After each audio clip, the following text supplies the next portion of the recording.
خبر شامل کرتے ہیں۔ پڑھے دن سے اسد احمد ارائیں کی پاکستان مسلم لیگ فنکشنل کے مرکزی نائب صدر پیر یاسر کے شہزادہ شیخ حمدان بن زاہد ال نہیان سے ابوظہبی میں ان کے محل حمدان پیلس میں ملاقات۔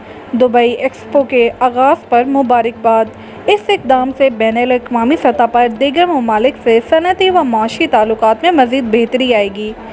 شیخ حمدان نے پیر یاسر کا پرپاک استقبال کرتے ہوئے انہیں دبئی ایکسپو سینٹر شرکت کی دعوت دی اور کہا، دبئی میں مقیم اوورسیز پاکستانی دونوں ممالک کے درمیان ترقی و خوشحالی کے لیے اپنا کردار ادا کر رہے ہیں، جو قابل تحسین عمل ہے۔ اس موقع پر پیر یاسر سائی نے شیخ حمدان بن زاہد ال نہیان کو پاکستان آنے کی دعوت دی، تاہم شیخ حمدان کا کہنا تھا کہ پاکستان ہمارا دوسرا گھر ہے اور تمام پاکستانی ہمارے برادر ہیں۔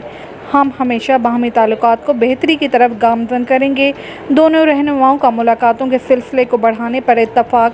اس موقع پر پیر زین اللہ اور پاکستان میں دبئی کے قونصلر جنرل بخیت عتیق الرموتی بھی موجود تھے۔ تفصیلی رپورٹ دیکھیے اسد احمد ارائیں کی۔